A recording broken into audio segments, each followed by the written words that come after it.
noite a todos aí. Boa noite.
pouquinho.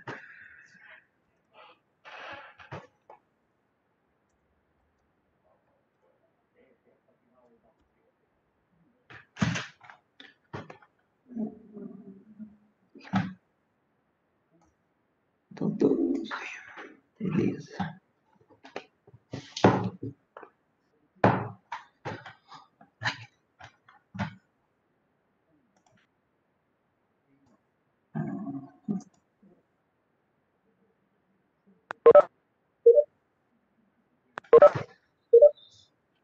Boa noite, pessoal. Tudo bem com vocês? Tranquilo? Boa noite. Não? Certo. Boa noite. Bom, pessoal, então hoje, nossa última aula aí, aula entre aspas, né? Porque todo o conteúdo aí que a gente tinha se programado para passar aí para vocês, eu já, né, finalizei. Então, hoje somente a devolutiva aí de atividades e, né, digamos assim, vou resolver com vocês a atividade de maior peso, né, que é a nossa prova, né, a avaliação digital aí que foi na semana passada. Então, se vocês olharam o sistema lá, já viram que está tudo, né, corrigido, né? Aí todas as atividades que me foram enviadas, eu já corrigi, já programei o sistema também para fazer o cálculo desta maneira aqui. Eu acredito que tudo está, né, pelo menos o que aparece para mim no sistema é que está tudo zerado, né? Todas as atividades foram corrigidas. Tá, então, começar fazendo a nossa prova. Deixa eu só achar minha régua aqui.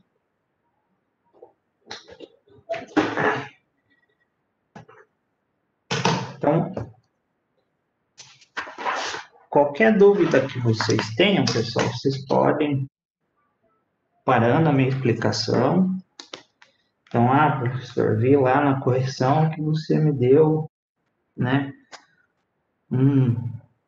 mais ou menos, o que eu errei. Então, vocês vão, peço para que, né, se alguém tem dúvida em relação à correção, pegue a prova, né, vocês têm a prova aí na mão de vocês, né, mais fácil do que no presencial até. Então, pegue a prova e vai acompanhando a minha explicação, que eu vou, né, à medida que eu vou explicando aqui, eu já vou apontando o que eu descontei em nota. Então, aí vocês com a prova em mãos, né, vocês já conseguem aí se esclarecer, né, o que faltou, mas, né, se ao final da correção ainda vocês tiverem alguma dúvida, pessoal, podem, né, perguntar, porque depois que fechar o sistema, eu não tenho mais como alterar nota nenhuma. Então, agora ainda dá para vocês darem uma chorada, eu consigo modificar alguma coisa lá no sistema.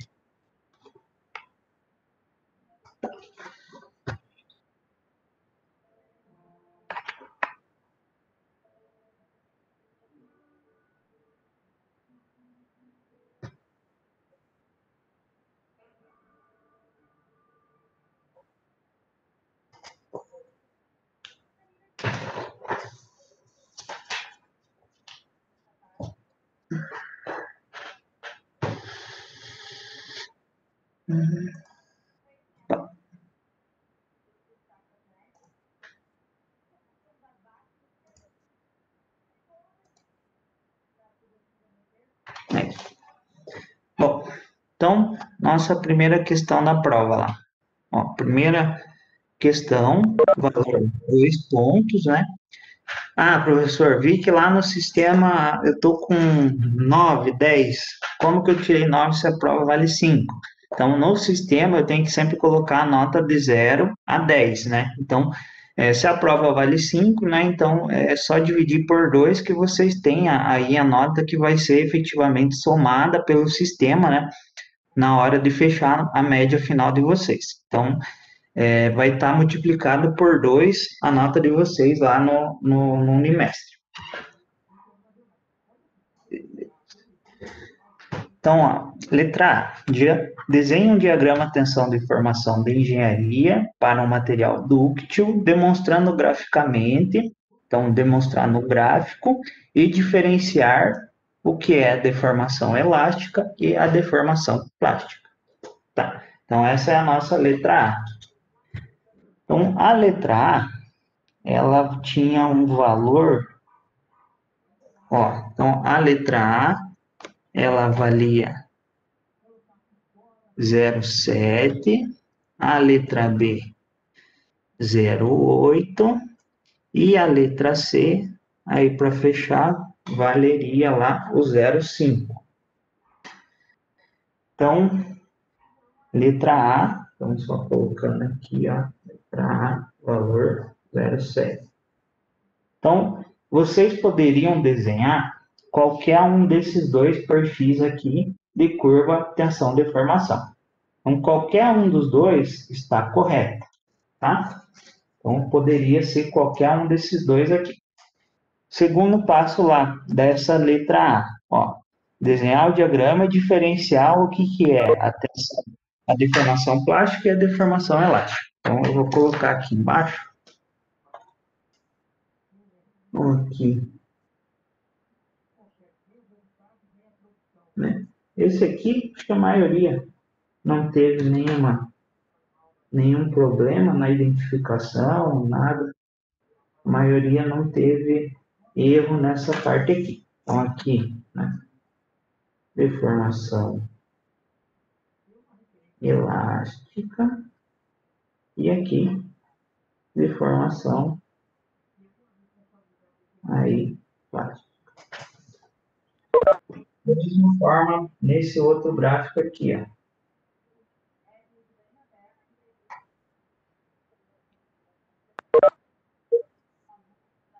Aqui, deformação elástica e aqui, deformação plástica.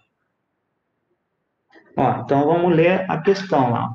Demonstre graficamente, né? Então, demonstrado graficamente, já está. Agora, a gente vai diferenciar o que é a deformação elástica e a deformação plástica. Então, vamos lá. Aqui, deformação elástica. Aí, vocês iam colocar o que é a deformação elástica.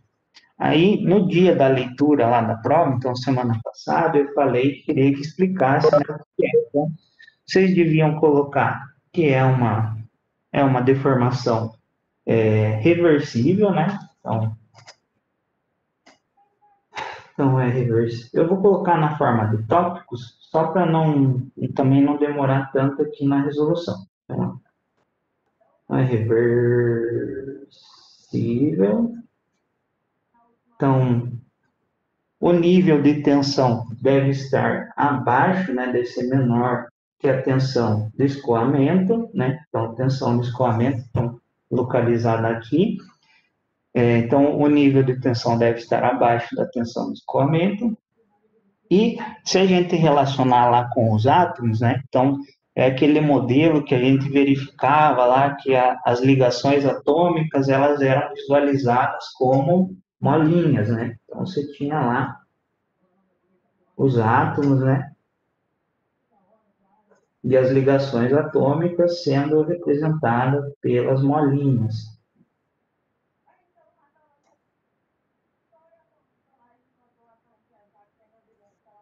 Aí, a analogia é que, então, a deformação, a tensão do escoamento estaria relacionada com a resistência dessa molinha. Quando a gente trabalha em níveis de tensão abaixo dessa tensão de escoamento, ou seja, abaixo da resistência da molinha, que nesse caso seria a ligação atômica, quando a gente solicita o material, ao retirar a tensão, né, ele vai voltar para a posição inicial. Então, né, justamente a ideia de que é reversível, né, desde que a gente possa, né, esteja aí atuando abaixo da tensão do escoamento. E dentro desse regime de deformação elástica, né, outra coisa que alguns colocaram, né, é que vale lá a lei de Hooke, né? Então, Alguns colocaram que a tensão e a deformação são proporcionais. Então, tudo isso está certo. Então, basicamente, era alguma coisa nesse sentido que vocês deviam apresentar para a deformação elástica. Aí, para a deformação plástica, né, esperado lá que vocês colocassem, né? Então, que ela é irreversível, ou seja, a deformação ela é permanente, né? Do ponto de vista atômico, o que acontece? Então, a gente está trabalhando acima da tensão de escoamento, então, um valor acima da tensão de escoamento. Acima da tensão de escoamento, a gente ultrapassou o quê? Ultrapassou a resistência dessas molinhas aqui.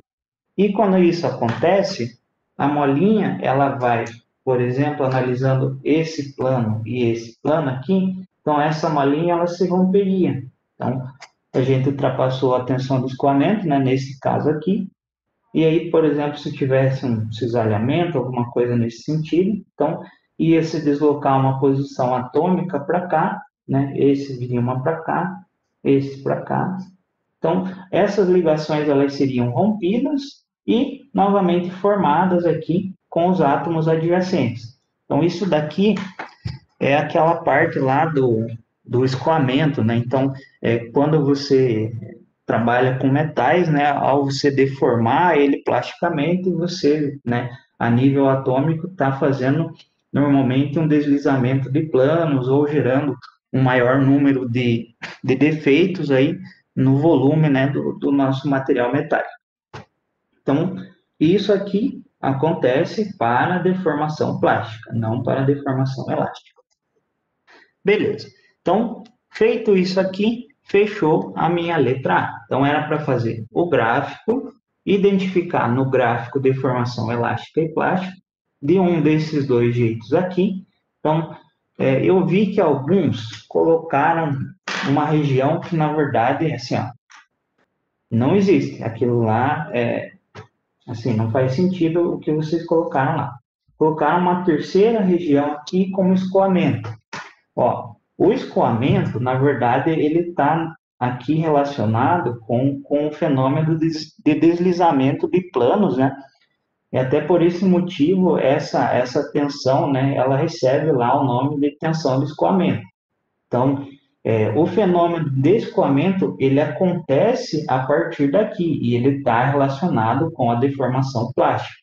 Ele não é um fenômeno isolado que acontece em determinado nível de deformação, como vocês colocaram, né? Alguns colocaram nos gráficos, né? Então, aquela parte, acho que colocou como estiramento, alguns colocaram, aí colocaram como escoamento, mas isso daqui, né, o escoamento seria, né, a transição aqui do regime elástico para o regime plástico. A partir daqui, o material está escoando continuamente, ele não escoa somente nesse intervalo aqui, tá? Então, quem colocou aquela barrinha aqui, saiba que está equivocado, aquilo lá não existe na parte de materiais. Tá, então isso respondia a letra A. Letra B. Então, identifique na curva e explique como é obtido e o significado de 3 dos pontos de interesse para a engenharia. Quais eram os pontos de interesse da engenharia numa curva tensão-deformação? Então, o módulo elástico, a tensão de escoamento, lá, o limite de resistência à tração, a tensão de ruptura, aí, né, poderia ainda colocar aqui, essa área aqui, ó, como, Professor, né, abaixa um pouco a sua folha, professor. vou jogar lá para cima. Aqui a resiliência, né, resiliência. Aí, na verdade, seria daí toda essa região aqui, toda essa região em vermelho seria a tenacidade. Então, a região em azul, resiliência, toda a região aqui em vermelho, né, toda a região abaixo da curva, tenacidade. Ainda podíamos colocar aqui a ductilidade, né? Por exemplo, nesse caso aqui seria mais conveniente fazer pela deformação aqui total, né? Então, quem quisesse, né, colocar ductilidade deveria identificar nessa posição aqui. Então, as propriedades básicas que a gente tem, né, e que podem ser extraídas num diagrama tensão-deformação são essas aqui. Então, era para vocês identificar 3 delas, né? Então, as mais fáceis, né, seria o módulo elástico, tensão de escoamento, limite de resistência à tração e a tensão de ruptura, com certeza, a mais fácil, né? Então, identificaria 3 dessas aqui, indiferente se fosse nesse gráfico ou nesse gráfico, né? Qualquer um dos dois, né, vale a mesma coisa. Então, aqui, somente a tensão de escoamento, ela estaria relacionada ao limite inferior, né? Então, seria o valor médio aqui nessa oscilação. Então, identificar em algum dos dois gráficos, primeira coisa pedida na letra B.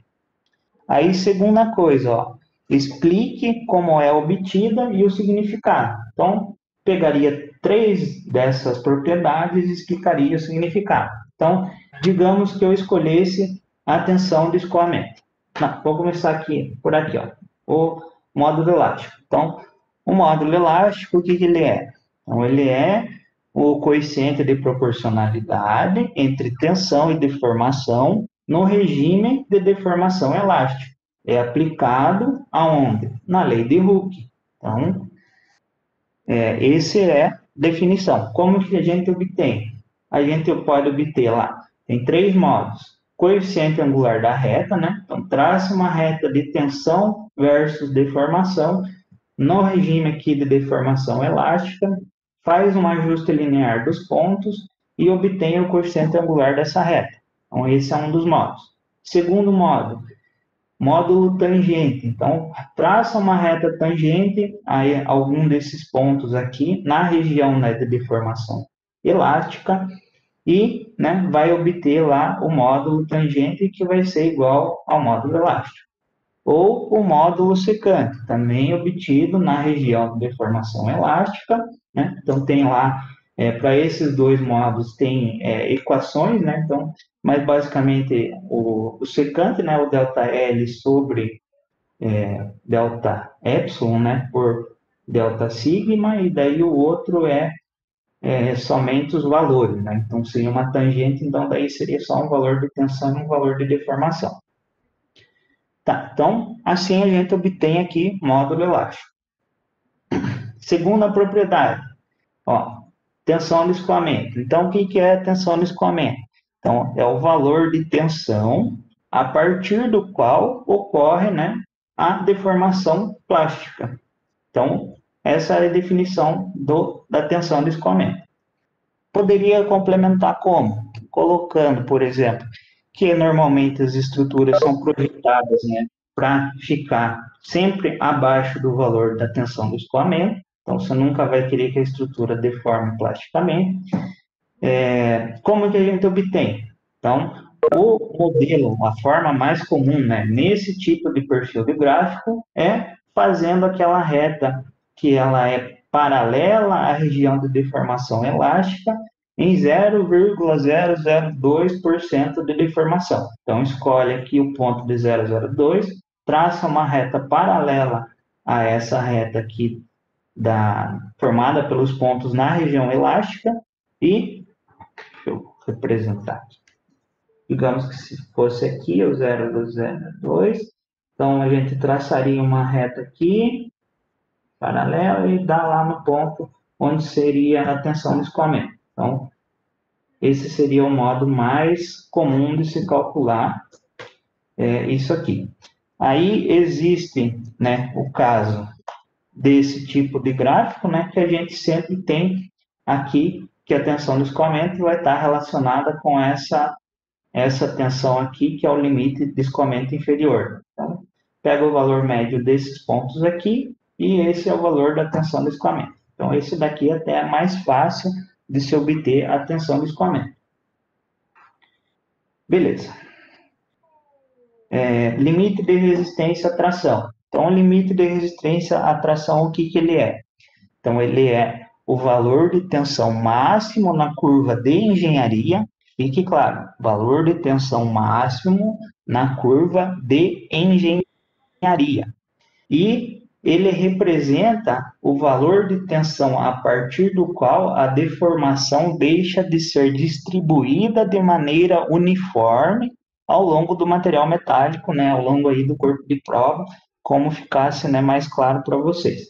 Então, é nesse ponto aqui que surge lá aquele fenômeno lá que a gente viu, né, naquele vídeo que eu passei para vocês, que é a estricção. Então, a estricção é, digamos assim, a descontinuidade da deformação aí ao longo do nosso corpo de prova, ao longo da peça metálica, como vocês preferirem identificar. Então, isso é a definição do limite de resistência à tração. Tá, como que a gente traça, como que a gente encontra isso na curva? Vai ser o ponto mais alto aí, né, o maior valor na curva tensão de deformação de engenharia. Tensão de ruptura. Então, representa o ponto onde ocorre a falha, né, do componente, a falha do corpo de prova, e ocorre a separação em duas metades aí. Então, aí alguns colocaram lá que né, podia ocorrer de três formas diferentes, né, que é a fratura frágil, a fratura Tassacone e a fratura do tipo duct, né, que são as três formas de ruptura aí de materiais metálicos, né, que podem acontecer num ensaio de tração. Aí, como que a gente obtém o valor da tensão de ruptura? Então, é basicamente o ponto, né, que corresponde ao valor de tensão. Então, ele é um valor de tensão onde ocorreu a ruptura, onde ocorreu a falha do corpo de prova. Então, também é bem tranquilo de se obter. Tá. Próximas propriedades ainda que poderiam ser, né, colocadas aí. Tensão, ductilidade, né? Então, a ductilidade está associada à capacidade do material se deformar plasticamente. Então, quanto maior a ductilidade, maior a capacidade de deformação do material. Aí, vocês analisariam, colocariam a equação, né? Então, como é que a gente obtém? Pode obter pela variação de comprimento, né? Que vai ser lá a variação de percentual de comprimento e pela variação de área também. Então, são duas equações lá. Então, vocês podiam colocar as duas equações e explicar como obter. Aí, o valor que ia precisar seria basicamente este valor que está representado aqui. A ductilidade. Então, a ductilidade representa o quê? Ductilidade está associado com o valor de energia. Então, um valor de energia que é relacionado com a quantidade de energia, ou seja, a quantidade de, por exemplo, deformação, a quantidade de para, por exemplo, romper o material. Então, está associado justamente com a energia absorvida pelo material dentro aqui do regime de deformação elástica. Ou seja, então, é o quanto o material consegue absorver de energia sem se deformar plasticamente, né? E também sem se romper. Então, isso aqui seria a resiliência, né? Resiliência é a área aqui, obtido pela área abaixo da curva, né, na região de deformação elástica. Então, como que a gente faz isso? É uma integral de área, né? Então, a gente faz uma integral nos pontos abaixo aqui. Isso aqui, existem softwares que calculam bem fácil, é só dar o comando, por exemplo, aqui desse ponto aqui, e ele vai calcular a área abaixo da curva.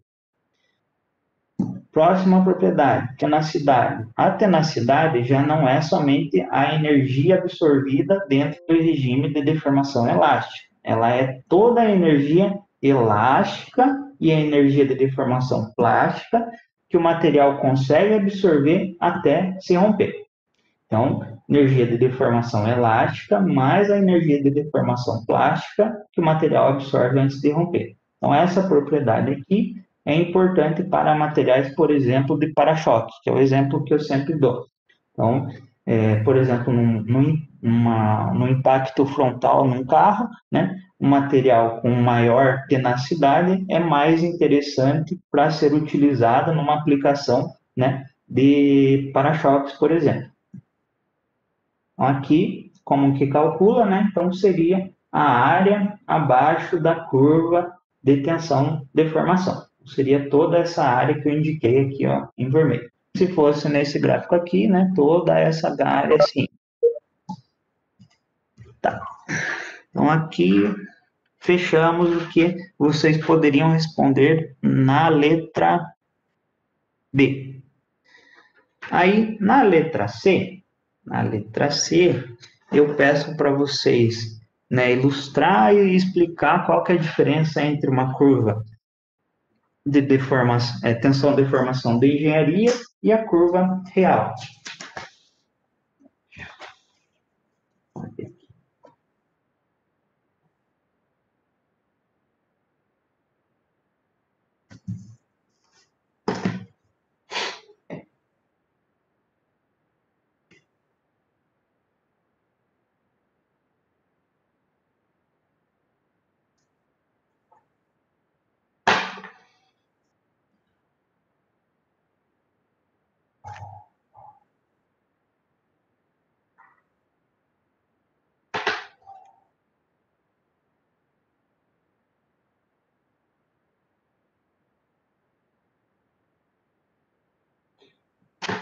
Bom, a diferença entre elas, basicamente, é que na curva real, seria essa aqui, e aqui a curva de engenharia. Então, na curva real, o que que acontece? No cálculo da tensão, né, lembrando lá que a tensão é igual a força dividido pela área. Então, tensão é força por área instantânea. E na curva de engenharia, a gente põe a tensão igual a força divididos pela área inicial, que é o que vocês fizeram, né? Pelo menos deveriam ter feito lá naquele relatório. Então, calculava a área de seção inicial do corpo de prova e dividia toda aquela coluna lá de força por essa área inicial. No caso aqui dessa curva real, o que que é feito? Então, imaginando lá o nosso corpo de prova, né, sendo alongado, né, sendo esticado, né, num ensaio lá de tração. Vou representar aqui um corpo de prova, né, imaginando que ele está sendo solicitado aqui no ensaio de tração. Então, nesse tempo T0, então ele tem um comprimento aqui, um L0, e vai ter também um diâmetro 0. Agora, decorrido um determinado tempo, o que que acontece? Então, aplicando a força, né, o corpo de prova vai tender a deformar. Ele deformando, ele vai aumentar o comprimento dele. Então, ele vai aqui para um L1. O diâmetro vai variar, também vai ficar menor, né? Então, para o volume, né, de material se manter constante, aumentando o comprimento, o diâmetro precisa diminuir. Então, aqui ó, o L. E aí, nesse diâmetro, então, considerando aqui que é o tempo T1. Então, no tempo T1, o nosso D0 ele é maior do que o D1. Por consequência disso, se fôssemos calcular aqui a área de seção, né? Estamos fazendo um corte aqui na seção transversal, então a gente teria lá um D0, né? E naquele tempo 1, a gente teria o D1. O que aconteceu aqui? A área de seção, ela está menor, né? Então, a área 0 também é maior do que a área 1. Então, à medida que isso vai, né, ocorrendo, né, então, ou seja, à medida que vai deformando cada vez mais, né, a gente vai tendo aqui tempos. Puxar esse quadro pra cá. A gente vai tendo tempos maiores aqui, né?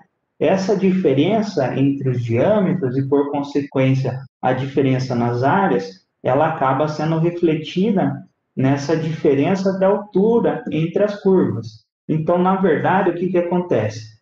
Na curva de engenharia, isso não é considerado. Na curva real, isto é considerado. Mas para, digamos assim, todas as finalidades práticas da aplicação prática, a gente sempre usa a curva tensão-deformação de engenharia. Até porque essa curva real, né, com essa curva aqui, ela é muito difícil de você conseguir levantar ela, então precisa de muitos extensômetros aplicados aqui no corpo de prova, né, para você conseguir mensurar qual que é essa variação no diâmetro, né? Então, e aí no cálculo, né, para construir a curva, né, imagine lá, né, pela dinâmica do que vocês fizeram. Então, essa curva aqui, né, você calculou a zero e boa, né? Aí, nessa daqui, você teria que, né, em determinados pontos aqui, né, ter áreas diferentes, né? Então, você teria lá várias áreas que você, né, teria que calcular para, então, né, conseguir determinar e traçar essa curva aqui. Então, ela é uma curva muito mais difícil de ser levantada, né? E basicamente seria essa a diferença entre as duas. Então, vocês deveriam colocar o desenho, né, demonstrando qual que é a curva de engenharia e qual que é a curva real. O que aconteceu nas provas aí de vocês? Alguns colocaram o desenho, mas na legenda, tipo assim, a cor é a mesma, né? Então, por mais que a pessoa digitalizou lá com o celular, ela acabou deixando preto e branco, e quando fica preto e branco, eu não tenho como avaliar uma legenda que é com cor, né? Tem alguns que erraram por conta disso. Aí, em relação ao gráfico, eu acho que esse foi o único erro que eu lembro. E a explicação, né? Tinha que ter colocado essa explicação lá, né? A maioria fez a equação, né? Explicando o que era considerada a área instantânea e nesse aqui a área, né? Somente a área inicial. Era basicamente isso aí que era esperado aí na letra C. Então, aqui valia 0,8 e essa aqui 0,5. Então, aqui a explicação da nossa primeira questão. Beleza? Alguma dúvida?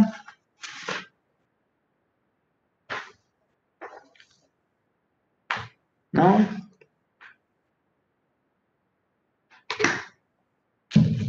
Beleza.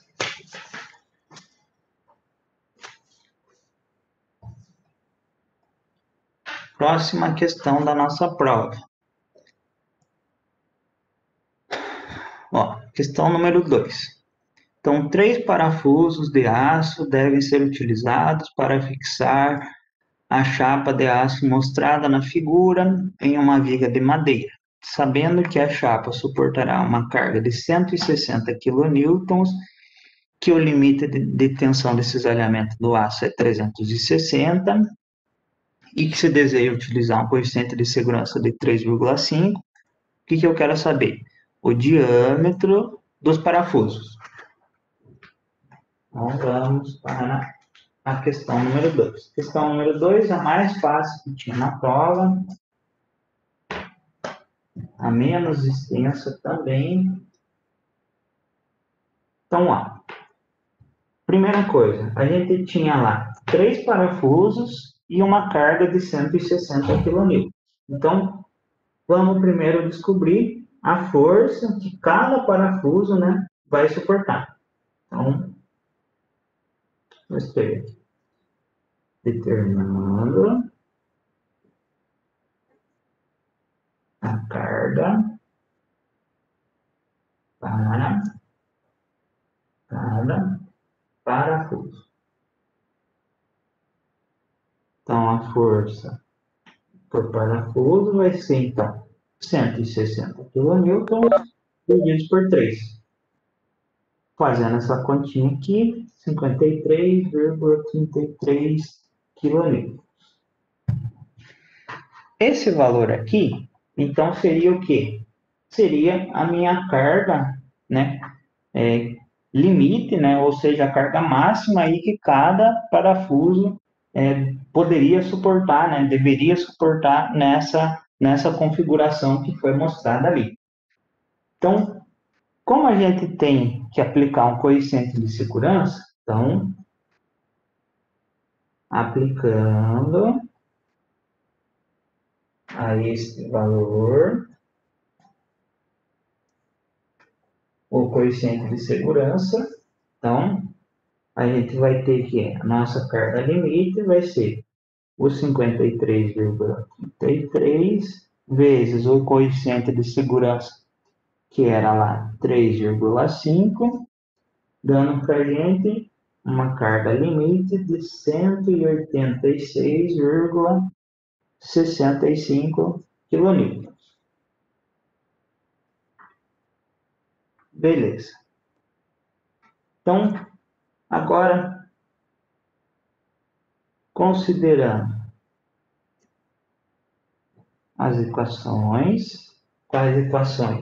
Essa daqui, tensão do cisalhamento, né? Então, olha lá, ele fala que o limite, né, ao cisalhamento do aço é 360. Então, símbolo de tensão de cisalhamento. Força sobre ar. Então, a área do nosso parafuso, ela é uma área de seção circular, né? Então, a área de seção circular, ela pode ser dada da seguinte forma. A é igual a πr ao quadrado, né? Então, πd ao quadrado, né? D sobre 4. Então, aqui, o que eu fiz? Substituí R por D sobre 2, né? Elevei D ao quadrado e o 2 embaixo ao quadrado. Então, por isso que ficou esse 4 aqui. Então, o que a gente vai fazer? Associando as equações. Então, vamos fazer o quê? Vou pegar essa fórmula aqui e jogar ela aqui embaixo. E aí, né, como eu quero, na verdade, saber o diâmetro, né, então eu vou isolar o D. Então, vai ficar alguma coisa assim, primeiro. Limite vezes 4. Então, a força que eu vou usar é essa daqui, né? O 4 que estava embaixo na equação da área, ele vai passar para cima e vai ficar embaixo lá o π vezes d ao quadrado. Agora, o que eu faço? Eu vou isolar o d ao quadrado. Então, isolando o d, vai ficar isso aqui. 4 vezes a carga limite divididos por π vezes a tensão de cisalhamento. Beleza. Então, chegando nesse ponto aqui, ficou somente para a gente substituir os valores, né? Então, a carga limite, eu tenho 186,65. O valor dessa tensão de cisalhamento, eu tenho, que é o valor lá que ele passa para o aço. Então, é só substituir nessa equação aqui. vai ficar 4 vezes 186,65 vezes 10 a terceira, 65, divididos por π vezes 360, 10 a sexta. Fazendo a continha aqui, vai dar lá 25,69 vezes 10 a menos 3 metros. Então, esse daqui é aí o diâmetro de cada parafuso.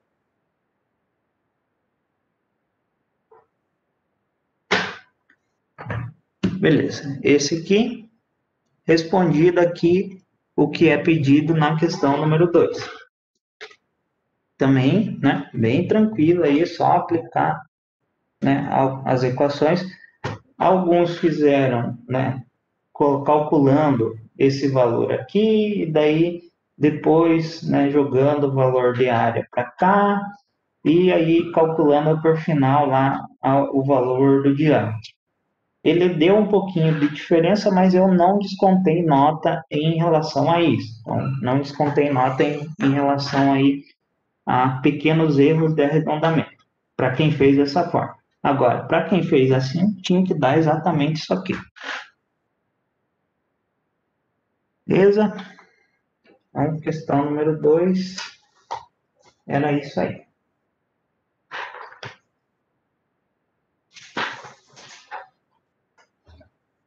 Questão número 3.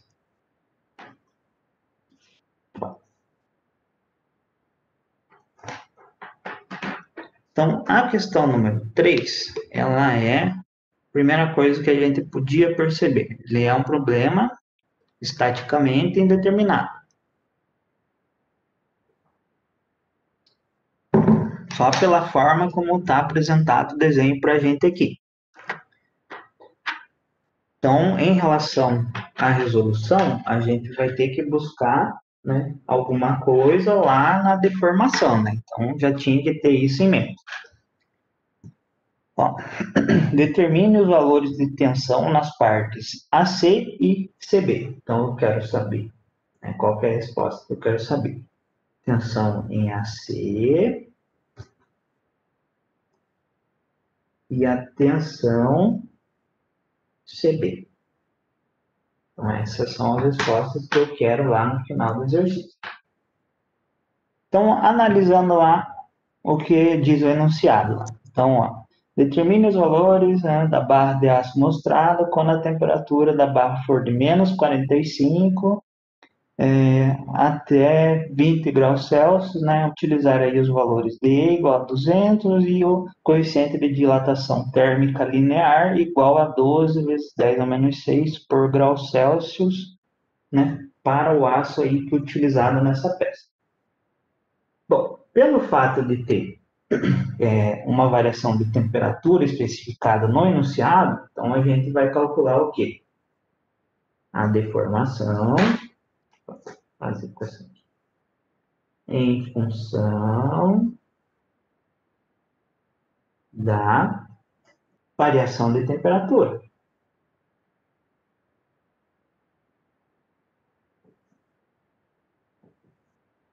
Como que a gente faz isso? Então, tinha que olhar lá nos slides e tinha a equação assim, ó. A deformação por temperatura igual ao coeficiente de dilatação térmica vezes o ΔT vezes o comprimento. Então, ΔT, o alfa, ele dá no enunciado, 12 vezes 10 a menos 6. O ΔT, ó, então ele estava em menos 45 e foi até 20. Então, ele andou, né, vamos desenhar aqui, ó, de menos 45 e andou no sentido negativo aqui até chegar lá, sentido negativo não, né, sentido positivo, né, até chegar lá em 20 graus. Então, a variação lá, ela foi de 65 graus aí. Então, ó, de 45 até 20, estamos fazendo lá na formulazinha do ΔT, ele vai ficar negativo aqui. Ele vai ficar menos 45, né? Menos o 20. Então, temperatura inicial menos a temperatura final. Beleza. Então, vezes o comprimento. Então, lá, cada uma das metades lá, então tem 300 milímetros, então o comprimento total da barra, 600 milímetros. Beleza.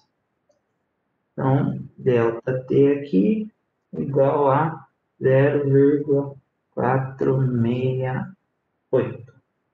Para quem calculou em metros, ia dar o quê? 0,468 vezes 10 a menos 3 metros. Então, as duas respostas possíveis aqui. Beleza. Então, negativo. Isso aí. Por causa do negativo daqui. Beleza. Então, próximo passo. Então, o próximo passo era justamente analisar o desenho aqui e observar o seguinte. Né? Então, a gente ia considerar aqui um valor. Deixa eu mudar essa cor que no amarelo fica difícil.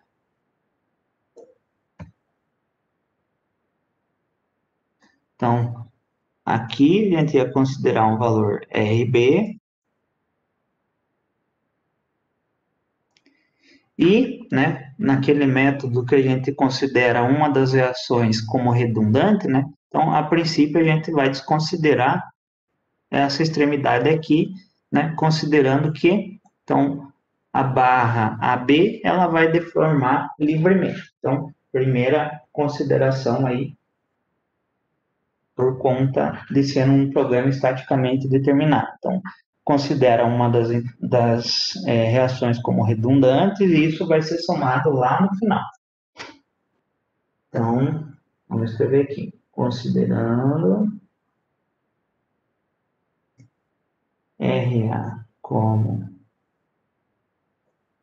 redundante,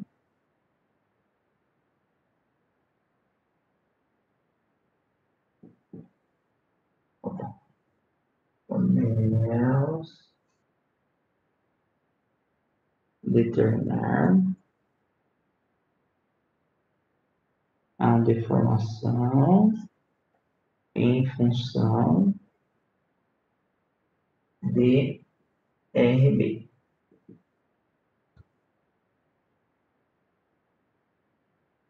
Então,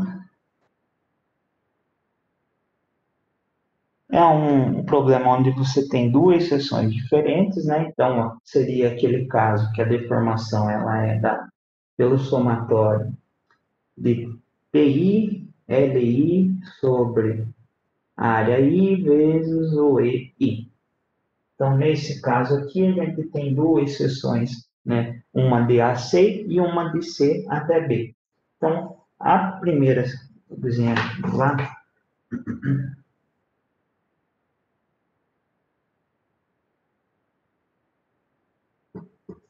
Então, aqui eu vou chamar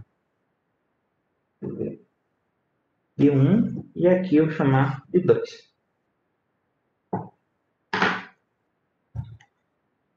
Então, vai ser P1, L1, dividido por A1, mais, vezes o E1, mais P2, L2, área 2, E2. Bom, os valores de força, né, eles vão ser os mesmos, né? Então, como o RB está aplicado aqui, então aqui temos o RB, pelo princípio da transmissibilidade, ele vai ser, né, transmitido até essa ponta aqui, então o P1 vai ser igual ao P2. Da mesma forma, o nosso L1, ele também é igual ao nosso L2. O que vai variar? E o E1 é igual ao E2 porque é do mesmo material. Vai variar a área 1 e a área 2. Né? Então, a gente pode escrever isso daqui dessa forma aqui.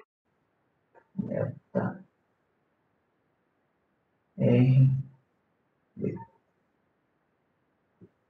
O delta RB, ele vai ser igual ao RB dividido por 200 vezes 10 a nona.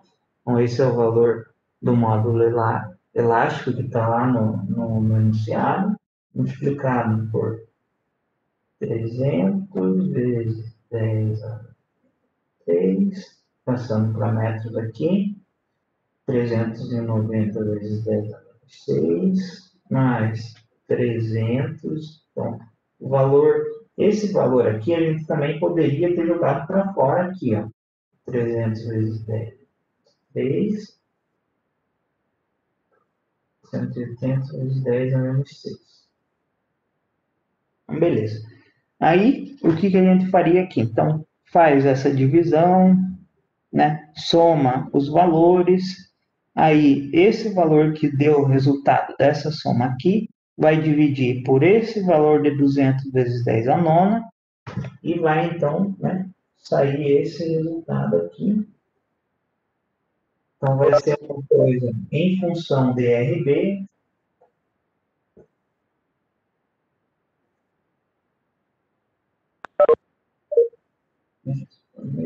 vezes RB.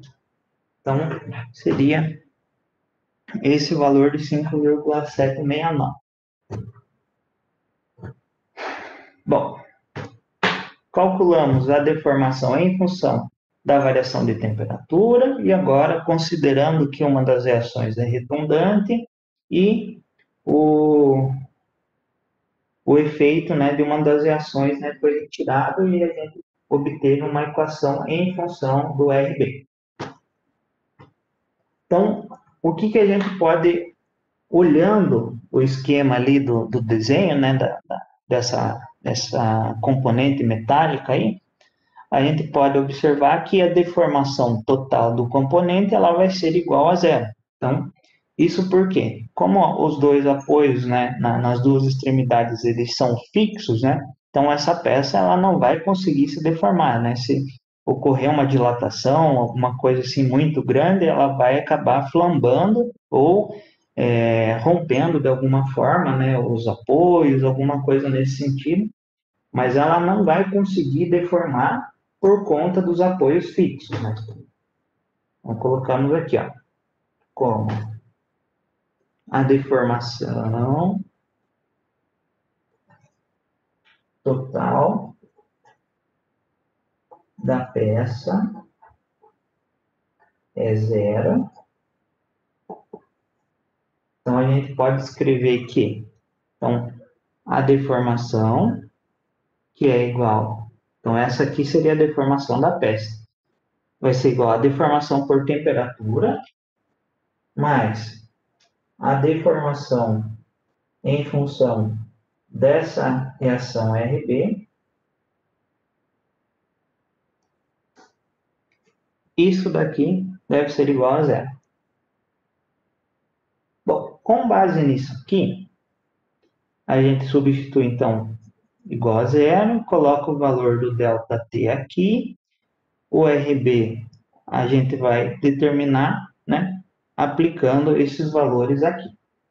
O que acontece com aquele negativo lá? A hora que passa para o outro lado fica positivo e no final a gente consegue determinar que o valor de RB é igual a 81,12 kN.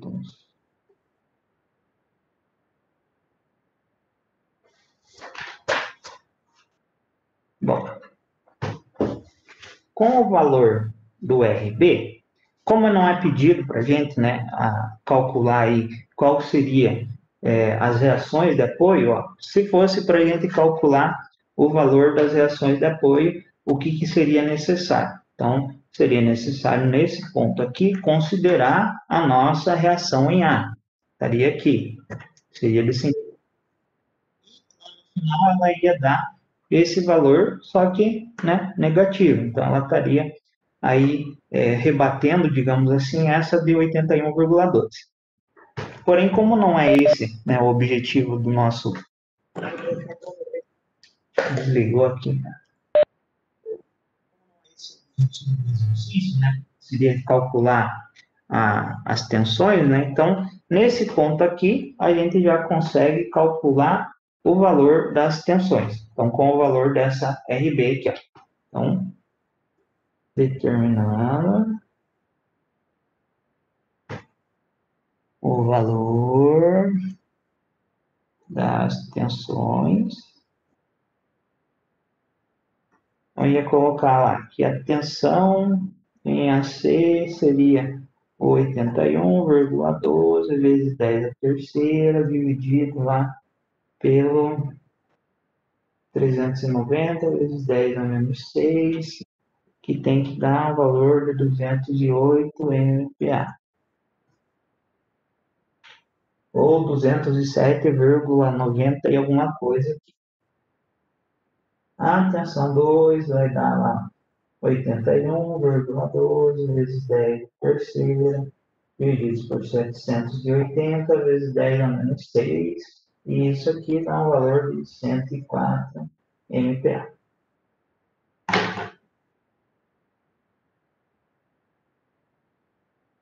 Bom, então, essas duas aqui são as respostas deste exercício 3 aí. Beleza?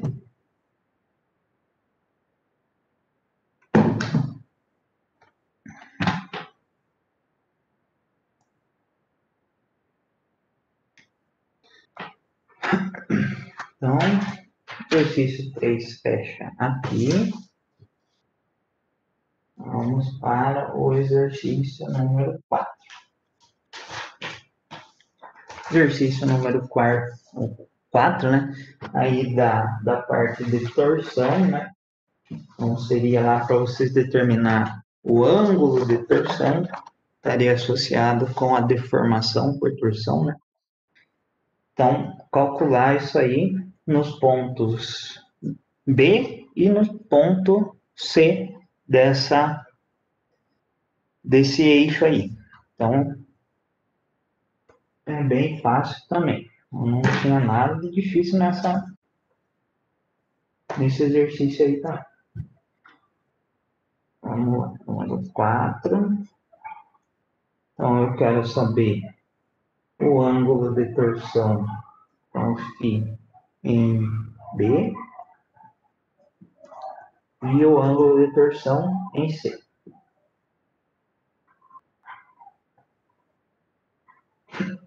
Então, eu começo com o quê? O cálculo do momento polar de inércia, que é o valor J lá. Nesse caso, é um eixo de seção cheia. Então, um eixo de seção cheia vai ser lá π sobre 2 e o valor ali do C. Então, seria, na verdade, o valor do nosso raio. Então, ele passa no exercício lá o diâmetro de 12 milímetros, 12 dividido por 2 dá 6, a gente põe 6 vezes 10 a menos 3, passando para metros, isto a quarta. Fazendo essa continha aqui, dá um valor mais de 2,03575 vezes 10 a menos 9 metros a quarta. Se colocasse 2,04 vezes 10 a menos 9, já está bom. Então, na letra A aqui,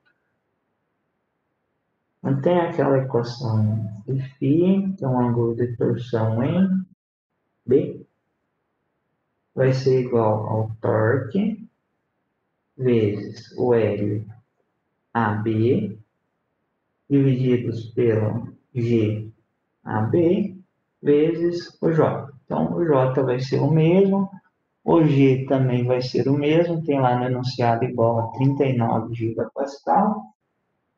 Só substituir aqui os valores. Então, 100 newton vezes metro, vezes o L, que dá 0,2, comprimento, né, da porção AB. Aí, 39 vezes 10 na nona, 2, no caso 0,4 vezes 10 na 9. Fazendo essa continha aqui, dá um valor lá de 0,25191. Isso aqui é em radianos. Beleza. Então, esse seria o ângulo em radianos. Porém, no enunciado lá, ó, determine o ângulo de torção em graus. Então, transforma isso aqui para graus. Tem aquela relaçãozinha que eu também passei para vocês em aula. Então, 2π radianos está para 360 graus. Aí, aquele valor lá, chamado de A, esse valor aqui. Então, A está para x graus. Então, vai fazer a determinação por ali e tinha que ter obtido, né, o valor de 14,43 graus. Então, esta daqui era a resposta do exercício. Letra B. Então, na letra B, a gente tem que analisar o seguinte, que o ângulo de torção lá em C, ele vai ser o quanto a região de A até B torceu, mais o quanto a região de B até C torceu. Então, vai ser aquele B mais a torção desse A. Certo? Então, esse primeiro valor aqui, a gente acabou de determinar na nossa letra A. Então, a gente não precisa fazer essa continha de volta ali. Só substituir aqui o valor lá. 0,25191 mais. Agora, para esse valor aqui, né, a gente vai ter que fazer uma conta similar a esta daqui, né, aplicando agora para os valores que a gente tem ali entre B e C. Então, 100 o torque, né?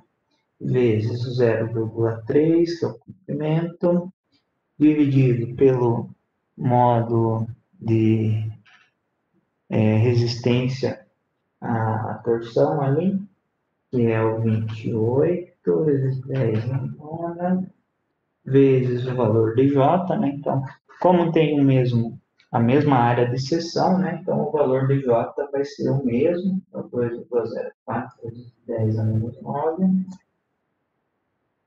Então, fazendo essa continha aqui, somando a esse valor de 0,25, deveriam ter obtido lá um valor de 0,8187 radianos. Fazendo a mesma conversão, né? Então, tinha que obter lá um valor de 46,91 graus. Então, esse daqui, resultado da nossa letra B. E aí, fecha a resolução da nossa prova. Beleza?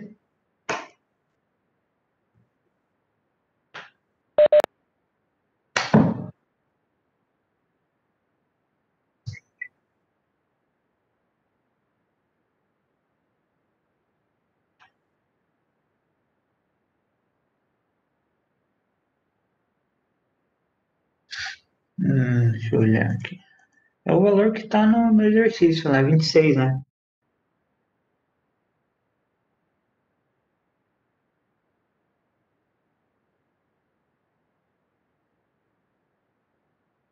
Tem que somar os dois, e daí é que se considera o quanto a primeira porção torceu e mais o quanto a segunda torção, a segunda porção ali torceu, né? E é isso aí a provinha de vocês, pessoal. Bom, então, em relação às correções, eu já terminei todas elas. Se vocês verem que existe alguma inconsistência lá no portal de vocês, vocês têm que me avisar para que eu dê uma olhada, né, se tem alguma coisa errada, Ah, professor, fiz essa atividade e o professor não considerou. Agora tem que olhar, né, pessoal? Você fez a atividade, mandou dentro do prazo, né? Beleza. Agora, se mandou fora do prazo, não, já não vou garantir que eu vou corrigir, não. Professor, Oi. eu tenho uma dúvida, mas é sobre o 6P. Qual que foi o critério de avaliação dos 6P? Como que foi definido as notas? Ó, o 6P, o que aconteceu? Vocês lembram que eu estava dando 10 para todo mundo que fizesse, né? Aí, o que acontece? Alguns alunos, né, colegas aí de turma de vocês, reclamaram o seguinte: ah, professor, porque fulaninho faz o 6P só anotando isso e ganha a mesma nota. Ah, porque não sei quem faz anotando aquilo e ganha a mesma nota. Então, como eu falei para vocês, o 6P, a ideia é que vocês ou demonstrassem as anotações feitas durante a aula, né? Sendo que era para vocês anotarem as equações, todas as equações e as observações importantes, né, que vocês achassem durante a aula, né? Então, mas tinha que ter observações a respeito de todos os conteúdos e as equações. E é claro que tinha que ter também os exercícios. Para quem mandou no formato de 6P mesmo, então alguns ainda preferem fazer no formato do 6P. Então, tinha que ter todas as equações da mesma forma, as observações, o resumo, aí não precisava ter os exercícios, mas, né, eu acho que o meu objetivo em fazer o 6P dessa forma, né, sendo somente as anotações de vocês, é facilitar. Mas para quem envia somente os exercícios, poxa vida, né? Então, no final da aula, eu sempre mando aí para você mesmo, né, Flávio? Eu mando para você aí a resolução dos exercícios e alguns mandam, tipo, a resolução do exercício como sendo o 6P. Aí eu descontei nota em relação a isso. Ou faltou anotar a respeito de algum conteúdo, alguma coisa assim, também descontei nota, justamente porque no bimestre passado, alguns alunos, não foi nenhum ou dois alunos, foram tipo 5, 6 alunos aí, que vieram reclamar comigo que tiveram, né, se sentiram prejudicados dessa forma, então, por conta disso, eu corrigi mesmo todos os 6P. Então, se vocês tiverem alguma dúvida, né, eu acho que eu coloquei, né, as observações lá, dá para entender o que faltou, mas se ainda tiver alguma dúvida, eu posso tirar aí agora, né? O meu eu fiquei na dúvida porque eu não encontrei observação lá.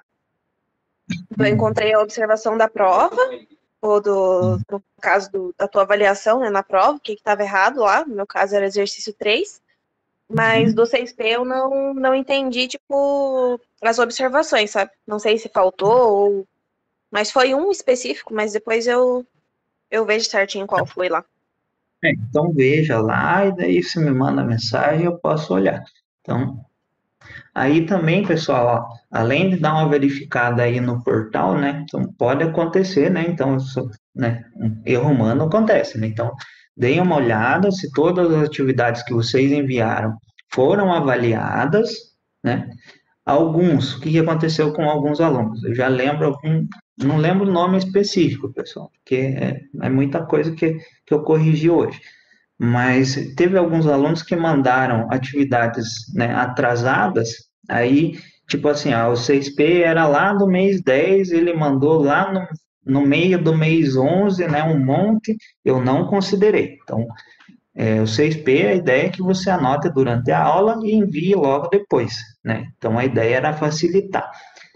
Agora, se o aluno perdeu, né, tantas aulas, né, teve tantas semanas e só lembrou de mandar isso depois, realmente perdeu o prazo, né? Infelizmente ficou sem nota. Aí também é outra coisa. Então, eu lembro que no bimestre passado, eu acho que nesse já não vai ter esse tipo de problema.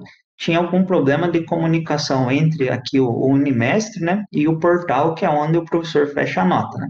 Então, são dois sistemas separados. Então, é importante que vocês deem uma olhada lá no portal também, para ver se todas as notas estão lá.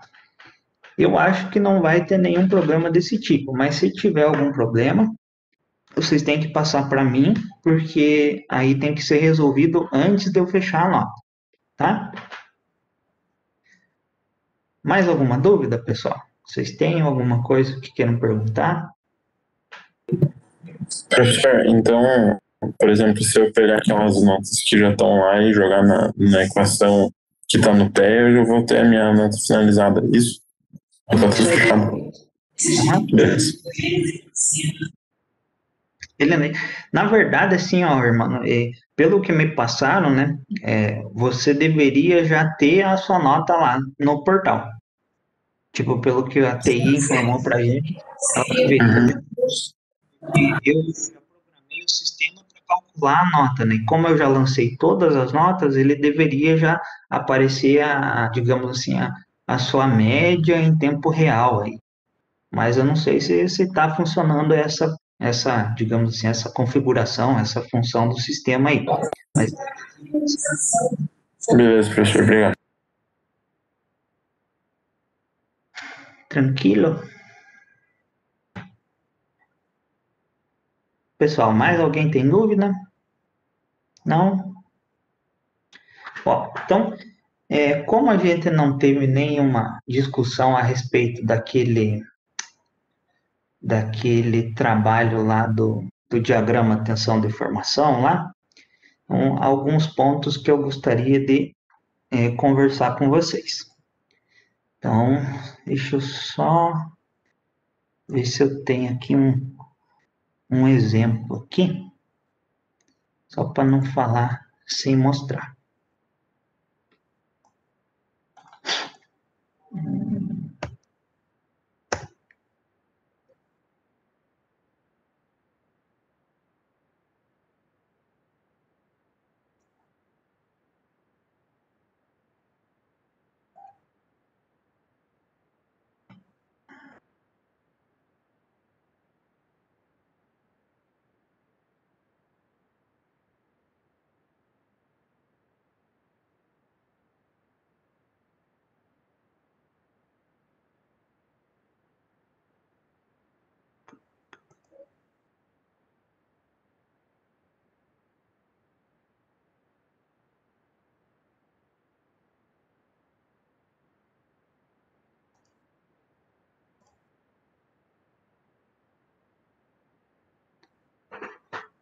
Beleza.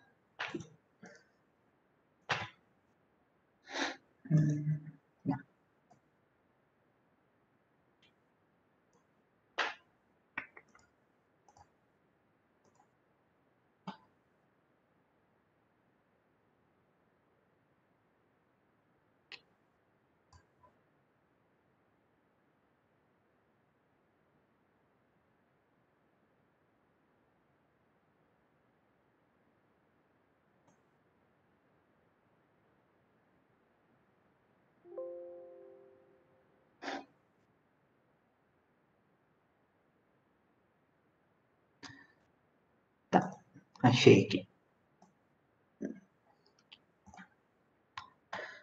Ó, então, lá nas correções, que daí já fica também, caso alguém tenha dúvida em relação aqui, já fica meio que respondido.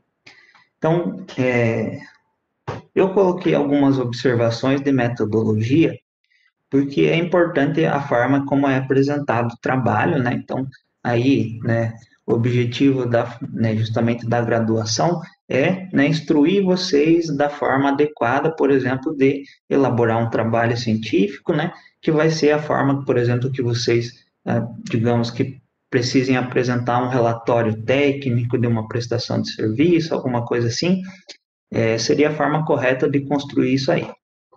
Então, ó, primeira coisa, pessoal, nomes. Nomes, quando são, né, vários autores em um mesmo trabalho, são colocados um abaixo do outro. Então, não é um do lado do outro na mesma linha, diminui a fonte, isso aí não existe, é um embaixo do outro, sempre em caixa alta. Em relação, aqui não tem, mas quando vocês adicionam listas de tabelas, listas de figuras, listas de equação, isso tudo vem antes do sumário aqui. Então, tudo que é lista, né, resumo e tudo mais, são itens chamados de itens pré-textuais. E, né, na organização, né, segundo a BNT, e segundo aí qualquer modelo de relatório que vocês possam, né, usar, isso daí sempre vem dessa forma aqui. Então, tabelas e tudo mais, sempre na mesma, antecedendo, né, o sumário. Então, antes do sumário. Chegou no sumário aqui. Então, ó, outro ponto. Abordando outro ponto. Então, título de nível 1. Então, isso aqui é um título de nível 1, ó. Isso aqui é um título de nível 2, ó, 2.1. Título de nível 3, por exemplo, 2.1.1. Aí seria um título de nível 3. Cada um desses títulos, eles tem uma formatação específica. Então, nível 1 e 2, caixa alta. Nível 1, então, negrito. Nível 3, aí você tira a caixa alta e põe o negrito. Então, cada um tem uma formatação específica. Outra coisa ainda em relação a esses títulos. Então, por exemplo, sua introdução vai estar iniciando aqui, ó, no começo da página. Então, introdução, né? Título de nível 1, inicia em uma nova página. Ó, título de nível 1, inicia em uma nova página. Ó, então, introdução, título nível 1, objetivos, nível 1, também iniciou no começo da página. Ó, tá vendo que ficou, né, um espação aqui, mas é assim mesmo. Então, próximo título de nível 1, metodologia.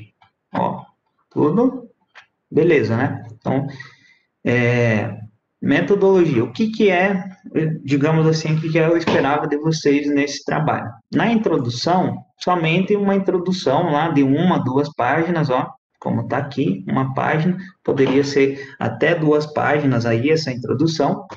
Outra coisa, citações, né? Então, quando a gente escreve um relatório, a introdução, ela apresenta citações, ou seja, apresenta esse tipo de coisa aqui, ó. E o recomendado é que todo parágrafo tenha citações, porque você está demonstrando que aquilo ali não foi, digamos assim, uma coisa que você está falando, uma coisa que tem fundamento, que, né, são anos de estudo de engenharia que vem e trazem essas informações aí. Então, é isso que é o objetivo de você trazer citações na introdução de um relatório, que era o objetivo desse trabalho. Então, quando você faz, né, introdução de relatórios, você faz com citações. Quando você vai fazer lá, por exemplo, no TCC de vocês vão fazer introdução, no TCC não precisa utilizar citações na introdução. É o único tipo de trabalho, né? Então, trabalhos acadêmicos, né? Então, puramente acadêmicos, que não tem tratamento somente de dados, como é um relatório. Então, você vai ter uma revisão bibliográfica, uma revisão de literatura maior. Então, daí, na revisão, você traz todas as citações. Na introdução de um trabalho, tipo TCC, uma tese de mestrado, uma dissertação, alguma coisa assim, então você não precisa colocar citações na introdução. Mas no relatório, sempre são colocadas as citações. Metodologia. A metodologia, pessoal, entenda o seguinte, metodologia é, digamos assim, uma receita de bolo de como você fez o seu trabalho. Então, por exemplo, no caso desse trabalho, né, o que eu esperava de vocês? Então, vocês iam colocar lá que obtiveram os dados, né, que foram retirados, né, de um ensaio de tração realizado em uma máquina universal de ensaios, e daí com esses dados vocês aplicaram na equação, né, para calcular a tensão e a deformação, né, e para calcular as diferentes propriedades aí dos materiais. Então, aqui, esses alunos aqui, eles colocaram somente, que eu pedi para eles somente, digamos assim, retirar os dados dos gráficos, né? Então, aí aqui colocaram como que seria, né, extraído cada uma das propriedades, né? Então, no caso de vocês, eu pedi somente 4 propriedades, se não me engano, que foi o módulo elástico, a tensão de escoamento, o limite de resistência à tração e a tensão de ruptura. Então, eu não queria que vocês desenhassem no gráfico para mim que estava ali. Eu queria que vocês pegassem, traçassem o gráfico e obtivessem os valores, né, e discutissem os valores com base naquela tabela que eu também passei nos slides para vocês, né, como valores de referência. Tá, então, vocês deveriam apresentar aqui, construímos lá o diagrama tensão-deformação, né, dividindo lá o valor de força pela área inicial, a área inicial foi calculada dessa forma, o valor de deformação foi calculado dessa forma, e a outra informação importante. Então, quando você constrói o gráfico, chegando aqui nos gráficos, ó, então esse gráfico aqui, ele tem alguns erros, ó. Então, o que é exigido que você traga nos gráficos? Ó? Então, título dos eixos, né? Então, o que é o eixo X, o que é o eixo Y, né? Isso aqui é muito básico, é uma coisa assim que realmente é muito básico mesmo, pessoal. Então, quando você faz qualquer gráfico, você tem que colocar o título dos eixos. Isso é muito ensino médio ainda, então tem que já colocar que isso é uma coisa esperada e não precisa, né, nem deveria estar aqui discutindo isso com vocês, mas eu estou discutindo justamente porque a maioria fez errado, né, e, digamos assim, isso seria, por exemplo, o motivo de vocês passarem vergonha quando forem apresentar um resultado, alguma coisa, então, trabalhando aí com outros engenheiros, né, outros pessoal aí da indústria, então sempre vai ter, né, um padrão esperado, né, algumas coisas são muito básicas e, digamos assim, se não fizer, vai passar vergonha ou nem vai chegar a conseguir um emprego nessa área aí. Então, em relação à legenda, ó, então, legenda, pessoal, a legenda ela vem em cima, então aqui não está errado, na verdade, gráfico é figura, então você não põe gráfico como gráfico, gráfico entra aqui como figura. Aqui sempre tem um ponto final, então no final aqui é um ponto final de qualquer forma, aí vem a fonte embaixo. Isso daqui, né, o fato de ter a legenda em cima, é uma coisa que é desde 2001, e eu não sei por que alguns alunos ainda insistem em colocar embaixo. Isso aqui é uma coisa que já faz aí, quantos anos? Desde 2001? Então, já fazem 19 anos que mudou, e é uma coisa, assim, também muito básica, um erro de metodologia isso aqui. Tá, então, no gráfico, voltando aqui no gráfico, eixos, né, devem ser colocados os títulos, né, aqui, ó, deformação, tensão.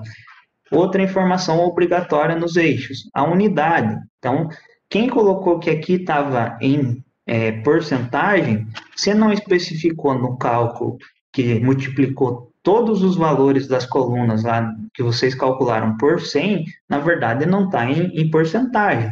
Então, só estaria em porcentagem se você multiplicasse por 100, e aí, se você fez efetivamente isso, todo o gráfico, né, todas as propriedades que você calculou estão erradas. Então, a deformação, ela é milímetro por milímetro, e aqui tensão, newton por milímetro quadrado ou por metro quadrado, que é o famoso Pascal, né?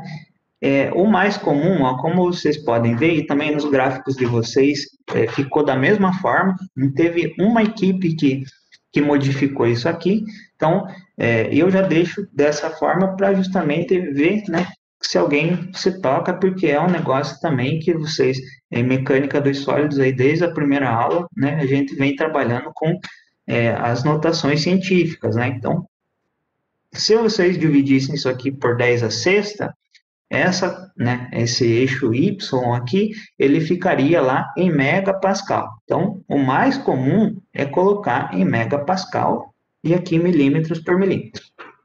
Então, esse seria a apresentação que eu esperava que vocês, né, trouxessem aí nesse trabalho aqui. Aí, o que era para vocês calcularem? O módulo elástico, então, poderia calcular pelo módulo secante, módulo tangente ou pelo coeficiente angular da reta. Teve alguns grupos que, não sei porquê, mas no traçar o gráfico para obter o módulo elástico, traçaram ele ao contrário. Então, fizeram ao contrário, inverteram alguma coisa aqui nos eixos e, né, você veja, se aqui está dessa maneira aqui, quando você fosse traçar o gráfico para obter, né, o ajuste linear dos pontos, ele também tem que estar crescente. Ó, você só pegou uma região aqui e, digamos assim, fez um zoom dessa região e traçou o ajuste linear, né, e obteve lá um módulo elástico. Então, se o gráfico estava para baixo, né, é muito lógico que estava ao contrário, né? Tá. Aí, né, ó, por exemplo, aqui eles fizeram o módulo pela tangente, né? Então, fizeram um módulo tangente aqui. Então, aí o que é esperado de vocês, né? O que é esperado de vocês? Obter, né, esses valores aqui, né? Então, e com esses valores aqui, e com base naquela tabela lá que eu passei para vocês, então vocês iam discutir, ó, esse valor aqui de 32 ali gigapascal, ele é maior ou menor do que o que é apresentado na literatura. Então, para o alumínio, o módulo elástico é 32 gigapascal. Então, se obteve um valor diferente disso, estava errado.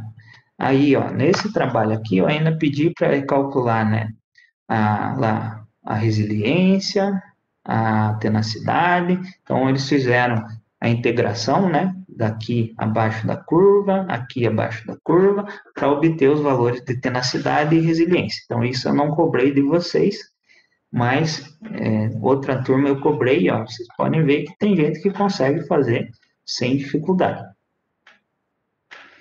Então, em relação aos gráficos, em relação à discussão, metodologia, certo? Ó, outra coisa, pessoal, em relação a referências, né?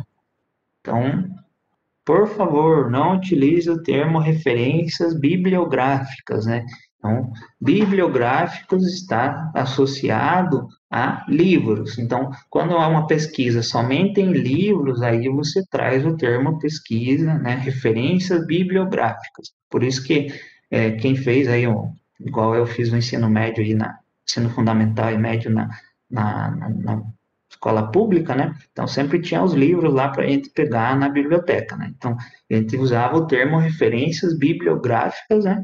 Até muito tempo atrás não existia, né, tanta acessibilidade aí, então a gente não tinha internet, então usava-se o termo referências bibliográficas. A partir do momento que a internet, né, se tornou um meio de pesquisa muito difundido, né, o termo bibliográficas foi retirado fora, e isso também faz mais aí digamos assim, a partir ali de 2007, 2006, na verdade, ele foi retirado aí da BNT e foi deixado somente dessa forma aqui, com a observação de que, quando utilizado somente referências, né, livros, né, somente livros na sua pesquisa, aí você utiliza o termo referências bibliográficas. Aí se sabe que você somente utilizou livros.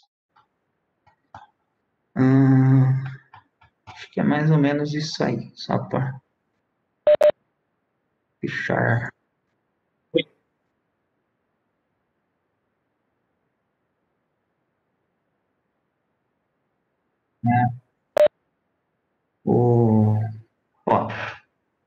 Na verdade, em relação a esses títulos que não são numerados, a norma ela não traz nada muito claro.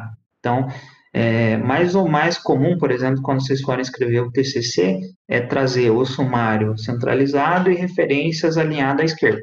Esse é digamos assim, o padrão mais comum que tem, assim, aí 90% dos trabalhos é dessa forma aí. Mas, digamos assim, pela metodologia, né, baseada aí na BNT, não diz nada em relação a esse alinhamento dos itens não numerados, né, porque referência a gente não numera, né, e sumário a gente também não numera. Mas o mais comum é sumário centralizado e termo referências alinhado à esquerda. Beleza? Mais ou menos isso aí. Ó, pessoal, por hoje o que eu tinha para discutir com vocês era isso aí. Agora eu fico aí à disposição de vocês para tirar alguma dúvida, responder alguma coisa em relação aí às correções, ou até corrigir algum problema que vocês tenham detectado aí no portal de vocês, alguma coisa assim. Então, algumas coisas que eu não vou conseguir resolver, mas eu passo daí para frente para ver se alguém da TI consegue resolver. Beleza? Ó, em relação à chamada, eu vou dar presença para todo mundo hoje. A partir de hoje, se não me engano, o diário de classe de vocês, ele ainda tem mais algumas aulas ali, mas eu acho que eles só colocam até fechar o bimestre, mas na verdade a gente não tem aula, não tem mais aula aí. Deixa eu só Senhor, conferir. só me tira uma dúvida da nota. Você vai. Falou que vai ser aquela porcentagem, a porcentagem que tá na matéria do campus? Não entendi porque cortou o teu áudio aí.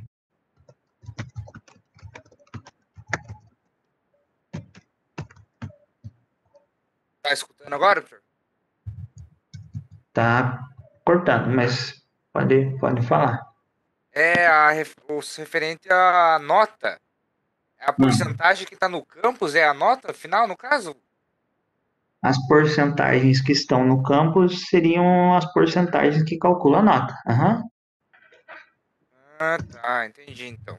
Beleza. Aí ele faz automático por lá. É tipo, só edita ali e coloca o valor de cada atividade, e daí ele fecha automático. Na verdade, tipo, eu eu só tenho acesso à média final de vocês, eu, professor, né? Quando eu clico para fechar o diário. Antes disso, eu não tenho como ver qual que é a média final ali. Antes a gente fazia aí uma planilha no Excel e ia alimentando tudo isso, mas agora não precisa mais fazer isso aí. Então, aqui antigamente vocês sempre mostravam, né, a nota e tudo mais. Então, igual ali, aqui você olhando, ele tem a visualização dos conteúdos, aproveitamento da atividade com nota e a questão da porcentagem que ele dá. No caso, essa é a nota, no caso, porque ele diz aqui que o mínimo é 60%, então tem que ser acima de 60% para poder passar na matéria, no caso. É isso aí. Então beleza, então, professor. Obrigado. Deve ser isso aí. Professor, então, por exemplo, vendo a fórmula lá do cálculo da média, né? Ele fala no final ali que é 0,5 vezes a nota da avaliação, né? Então, o senhor tinha comentado no começo da aula que a nota que está lá no campus pra gente, ela deveria ser dividida por 2 por conta da avaliação valer 5 e no campus tem que colocar como 10. Então esse 0,5 já é isso, né? Não precisa dividir e depois jogar lá de volta. O 0,5 já é isso aí. Então é realmente só pegar as notas que estão lá no campus e colocar na fórmula. Não precisa fazer nenhuma divisão antes de colocar lá na fórmula. Deixa eu só vou dar uma olhada aqui como que ele faz. Não.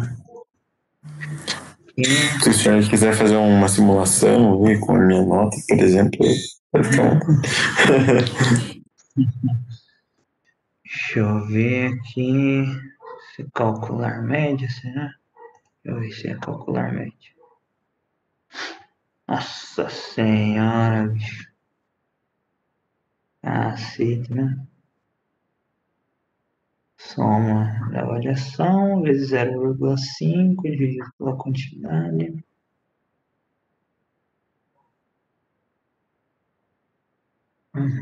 É isso aí. É só multiplicar lá por 0,5 ou dividir por 2, né? E somar no valor aí as demais avaliações. Bem isso aí. beleza, professor pegar.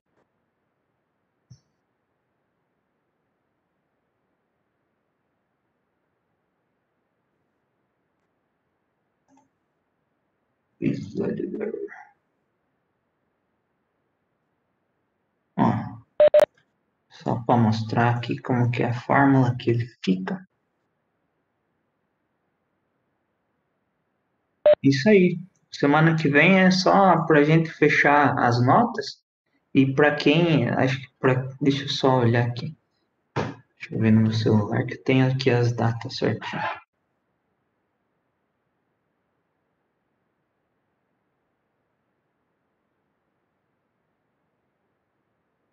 Ó, as datas que a gente tem aqui, ó. Então, dia 4 é o prazo aí que vocês têm para submeter todos os atestados, né, de saúde, atestado de trabalho, horas complementares, tudo mais. Então, dia 4/12, ou seja, na nossa sexta-feira. Isso? Sexta-feira. Então, é o prazo para vocês mandarem aí para quem quer abonar falta, né? Então, abono de falta é a secretaria que faz, então todos esses certificados, esses atestados aí que vocês tiverem, manda lá naquele e-mail nra@fatebtb.edu.br. Tá. Dia 7/12, então a gente fecha aí as notas de vocês, ó. Então, dia 7/12, o professor vai fechar o diário. Aí, dia 9/12, né, fecha, né, para quem aí vai fazer sub, né, então, dias 8 e 9, né, então, prazo para quem ficou de sub, pedir a sub para a secretaria. Assim, depois no sistema vai estar liberado para todos vocês que estão, né, matriculados na disciplina, mas se não pedir para a secretaria, eu não consigo lançar a nota, então nem adianta fazer se não pediu a sub para a secretaria. Aí a sub vai ser nos dias 11 a 13, e o fechamento vai ser efetivamente para quem ficou de sub lá no dia 15/12. Então, essas são as datas que eu tenho. Então, dia 4 seria o dia aí que fecha as aulas, né? Então, na semana que vem, quem passou em todas as matérias já vai saber aí na segunda-feira, né? Então, até a noite provavelmente vai sair as notas. E, pelo menos esse é o plano, né?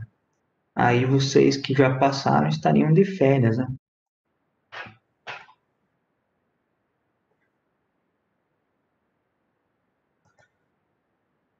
Beleza, pessoal?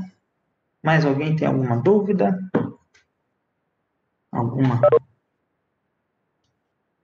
Ó, eu já fiz a chamada de vocês, como eu falei, dei presença para todo mundo. Então, se vocês não tiverem nenhuma pergunta, nenhuma coisa que tá errada aí no sistema, vocês podem sair da aula aí que vocês estão liberados, beleza? E agora só ano que vem, né? E tomara que volte no normal, né? Porque, puxa vida, né? O negócio aí já tá enchendo o saco.